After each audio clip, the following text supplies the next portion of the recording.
Board మెంబర్తో మాట్లాడే పద్ధతేనా ఇది? ముక్కు సూటిగా ఉండొచ్చు కానీ ముక్కు మీద కోపం ఉండడం మంచిది కాదు.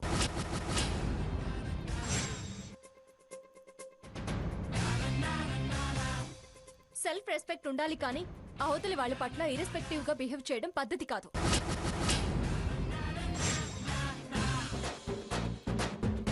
అందుకే జగన్నాథం గారు చైర్మన్ పదవి గురించి నెక్స్ట్ ఇయర్ ఆలోచిద్దామని చెప్పారు.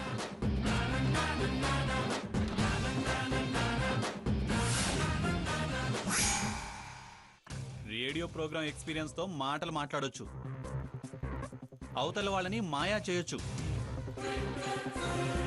కానీ కంపెనీ డైరెక్టర్ గా ఎలా బిహేవ్ చేయాలో నీకేం తెలుసు?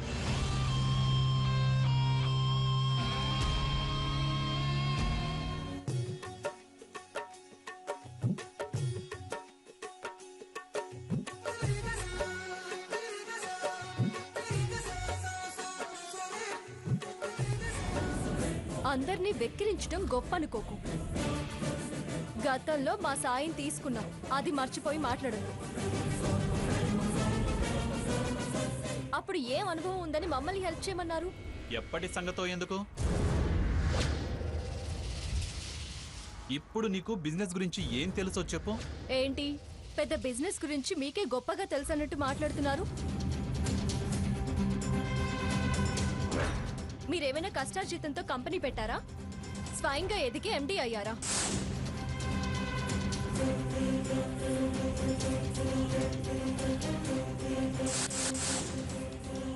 రిక్వైర్మెంట్, డిమాండ్, సప్లై ఎలా మేనేజ్ చేయాలో మాకు బాగా తెలుసు. తెలిస్తే కొత్త కంపెనీ పెట్టుకొని నా పొజిషన్ ని సంపాదించుకొని చూడండి. Your right Sangeet. కొత్తదెందుకు? ఇక్కడ మా వాటా ఉందిగా. దీన్ని నువ్వు ఇంతకాలం చేసిన దానికన్నా రెండింతలు 1 yearలో చేసి చూపిస్తా. ఏంట్రా నువ్వు చేసి చూపించేది?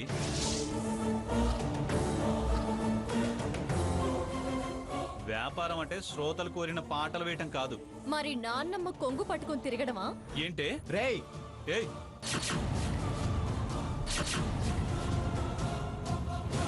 కూల్ సంగీత్ గారు, కూల్.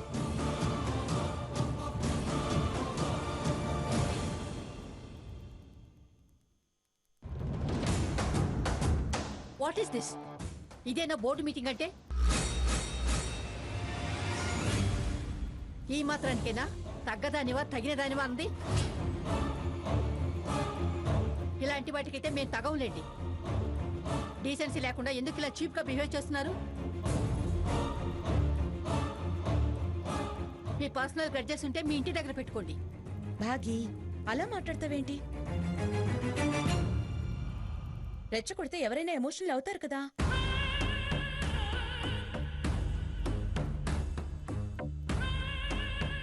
సాకేత్ గారు కూర్చోండి.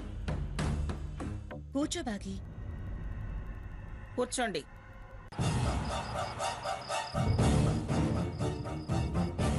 అలాగా వాళ్ళంతా ఎంటర్ అయితే ఇలాగే ఉంటుంది.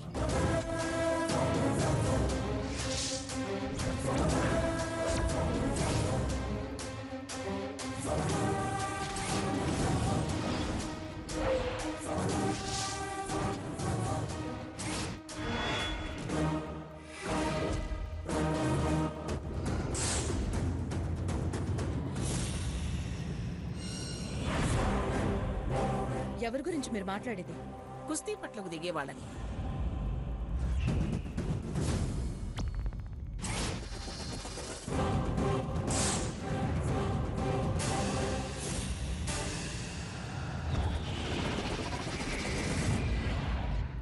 మిమ్మల్ని కాదు. థ్యాంక్స్. పెంపకాలను బట్టే ప్రవర్తనలుంటాయి, సమర్థతను బట్టే ఎగిరి పడుతుంటారు. సమర్థత లేనోళ్లే తొందరపడుతుంటారు. గుమ్మడికాయ దొంగంటే ఉలిక్కి పడేవాళ్లే దొంగలు. దొంగ అని బయటపడ్డాక కూడా కప్పిపుచ్చుకోవాలనుకోవటం మూర్ఖత్వం. జడ్జి గారు కాస్త ఆగండి. మంగమ్మ గారు, ఇన్ని గొడవల్లో ఇప్పుడు ఈ చైర్మన్ ఎన్నిక అవసరమా? ఆ విషయం పక్కన పెట్టి ముందు మీటింగ్ కానివ్వండి. ఏముంది మీటింగ్ కానివ్వడానికి? బ్యాలెన్స్ కి సంబంధించిన డాక్యుమెంట్స్ అన్ని ఆల్రెడీ మీకు ఇవ్వడం జరిగింది. ఒకసారి చెక్ చేసి డౌట్స్ ఏమైనా ఉంటే నన్ను అడగండి, క్లారిఫై చేస్తాను.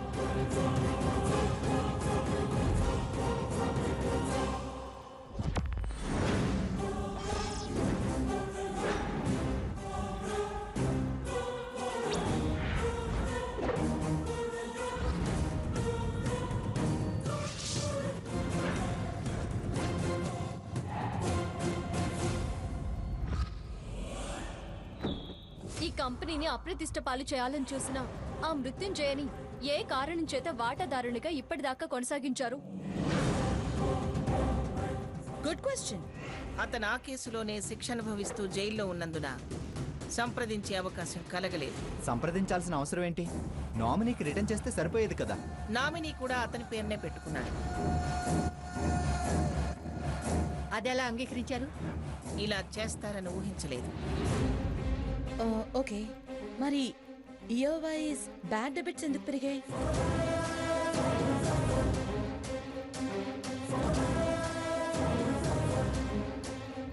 రికవరీ చేయకుండా ఎందుకు వదిలేశారు?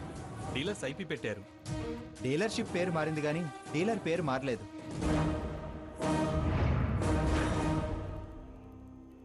ఆ విషయం గమనించారా?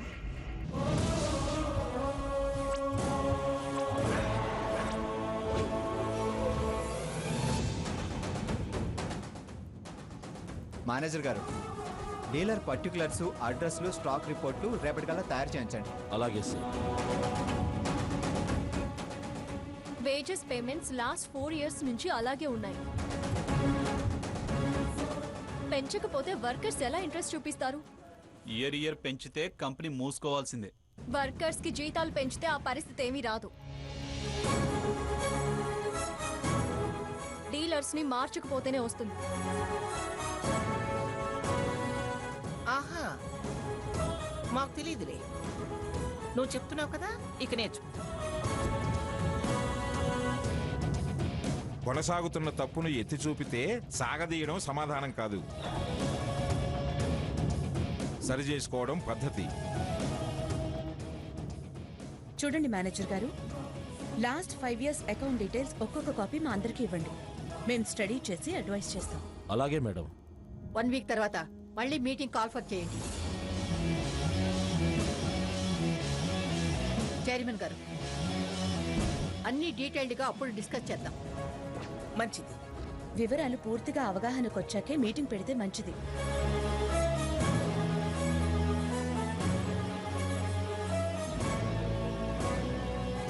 అప్పుడే మంచి రిజల్ట్స్ వచ్చేవి. ఈ మీటింగ్ కాస్త ఇంతటితో ముగిస్తేనే మంచిది.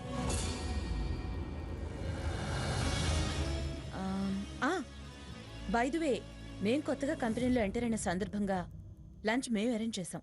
రండి, అందరం భోంచేద్దాం. మీరు అరేంజ్ చేయటం ఏమిటి? యాజ్ ఫర్ ద ఫార్మాలిటీ, ఆ అరేంజ్మెంట్స్ అన్ని మేం చేసాం. రీజన్ చెప్పాంగా, మళ్ళీ ఫార్మాలిటీ అంటారేంటండి? కుదరదు, మేము రాము.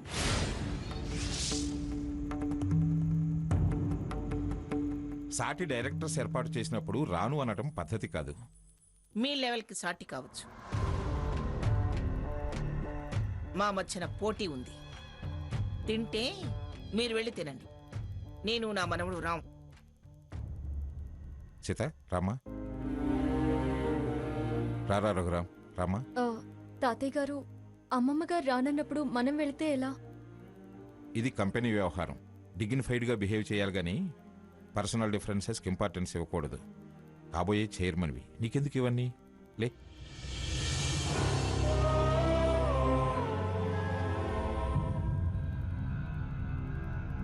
విన్నారు కదా, జడ్జి గారు కూడా అన్నారు, మీ బ్రదర్ వచ్చి మీరు రాకపోతే డిగ్నిఫైడ్గా ఉండదు.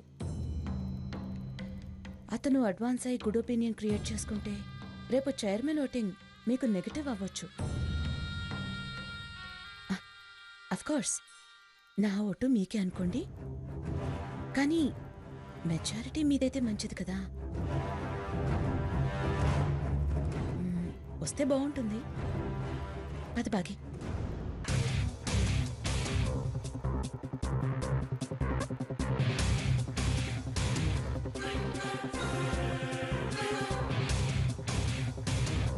ఏమిట్రా అదంటుంది? రావడం మంచిదంటోంది. వెళ్తావా? తను చెప్పిన దాని ప్రకారం వెళ్ళడమే మంచిదేమో అనిపిస్తోంది. చైర్మన్ కావాలంటే కలుపుకోవడం మంచిదేగా.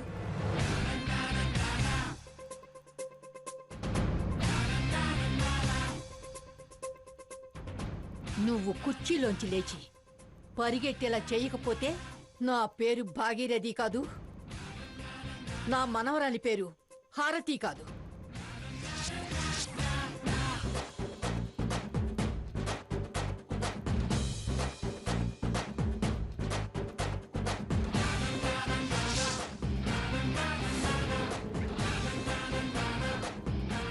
చూశారా మహిళారత్నం గారు?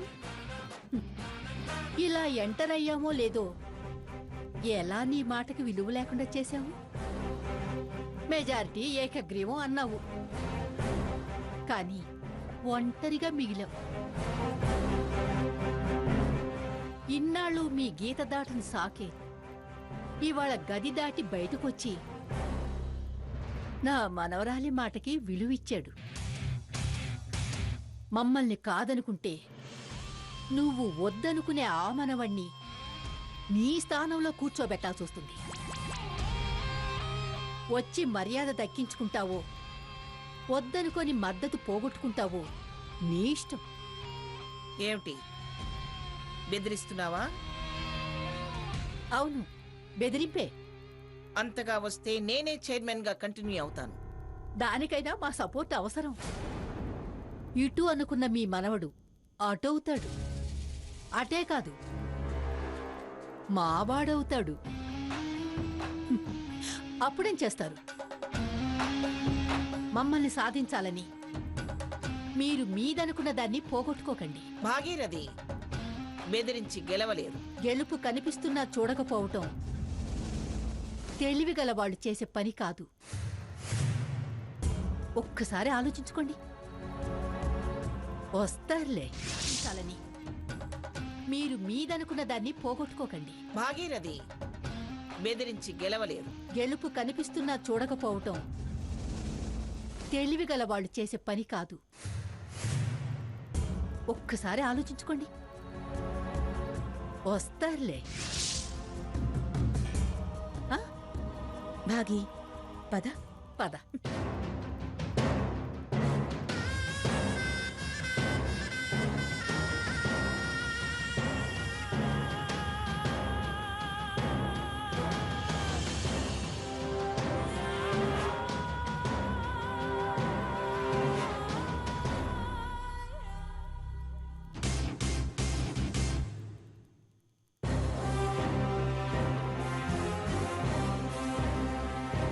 ఒంటరిగా మిగలటం అంటే ఓడిపోయిందానివే అవుతావు. ఇలా బయటపడి నీ బలం నువ్వే తగ్గించుకున్న దానివి అవుతావు. మనం పోటీ పడితే మీరిద్దరూ మేం ముగ్గురం. మనం గెలవాలి అనుకుంటే మనం 5గురం ఒకటవ్వటం మంచిది. రా. నేను రాను, మీరు వెళ్ళండి. సరే, నీ ఇష్టం.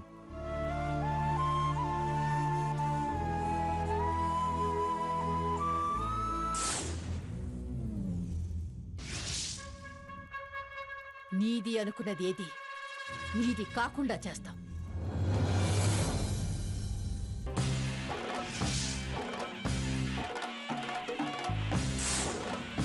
జస్ట్ మంత్స్లో అన్ని తల్లకిందులయ్యేలా చేస్తాం.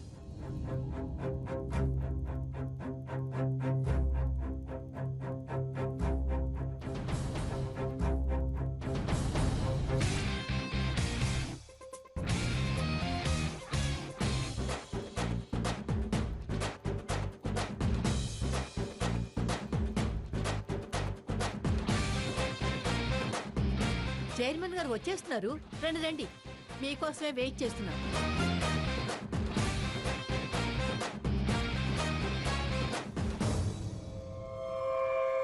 వస్తావు, రాక తప్పదు. చేయి జారిపోతాడన్న భయం తప్పిస్తుంది. అది జరగని పని. నిన్ను కాదని వచ్చాడంటే సగం మావాడైనట్టే. ఇంకా జరగని పనేమిటి?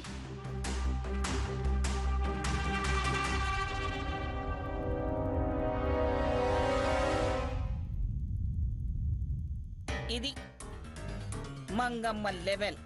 మేము మంచి దక్కించుకున్నాం, అదే మా తెలివి. అలా అనుకుని తృప్తి పడాల్సిందే.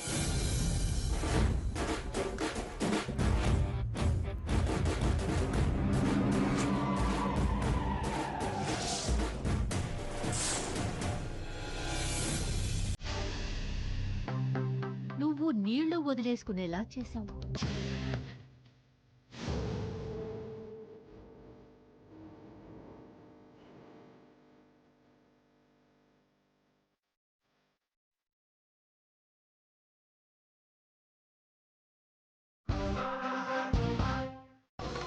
వెజ్ ఇష్టమా, నాన్ వెజ్ ఇష్టమా? ఏది టేస్ట్గా ఉంటే అదే. చాలా డెవలప్ అయ్యారు. ఇందులో డెవలప్ అవడం ఏముంది? ఆహా, ఇంకా గ్రానీనే ఇష్టమని అంటారేమో అనుకున్నాను.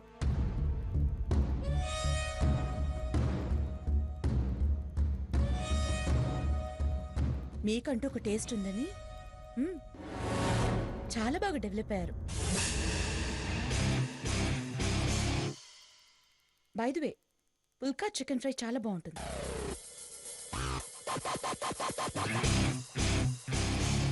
ఏ వడ్డించమంటారు? మీరు ఆతిథ్యం ఇచ్చేవాళ్ళ సర్వర్లా? త్వరలోనే అర్థమయ్యేలా చేస్తా. అప్పుడు ఈ ప్రశ్నకు అవకాశం ఉండదు.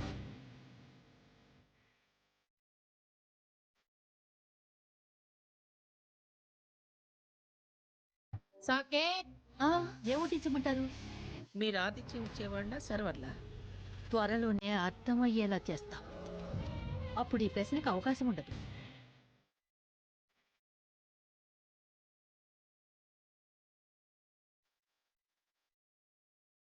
సాకేత్, చైర్మన్ గారు, జనరేషన్ గ్యాప్ ఉన్నవాళ్ళు, వాళ్ళని మాట్లాడుకునివ్వండి. ఏయ్, అది నీకు అనవసరం. తప్పక. రఘురామ్,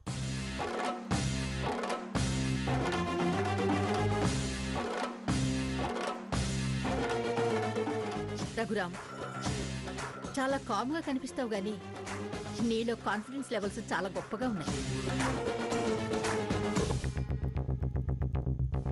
నీ మాటలు అవి స్పష్టంగా కనిపిస్తున్నాయి. సీత, నీ గురించి విన్నవి ఇవాళ నిజం చేశాయి.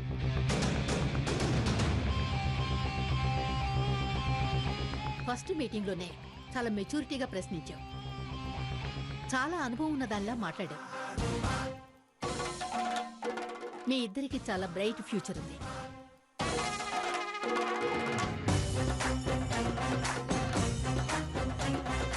పొజిషన్ సాధించాలంటే మీలా అగ్రెసివ్ గా ఉండాలి. అగ్రెసివ్నెస్ లేకపోతే అడ్మినిస్ట్రేషన్ చేయడం చాలా కష్టం. You're right. మీ ఇద్దరికి కలుపుగొలుతనం చాలా ఎక్కువ అనుకుంటాను. అదే మీకు చాలా హెల్ప్ చేస్తుంది.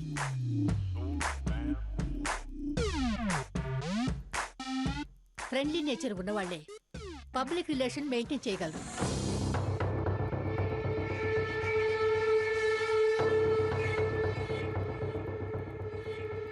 మూడు ముక్కల్లో బిజినెస్ గురించి ఎంత చక్కగా మాట్లాడావు.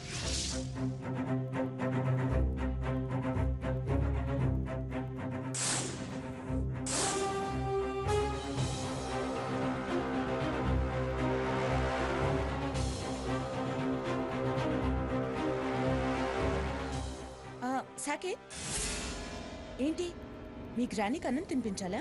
నో, అదేం కాదు. గ్రానీ ఎందుకు ఇన్కన్వీనియంట్ గా ఫీల్ అవుతోంది.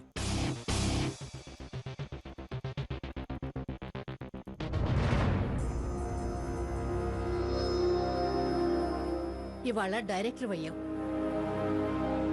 రేపు చైర్మన్ కూడా అవ్వచ్చు.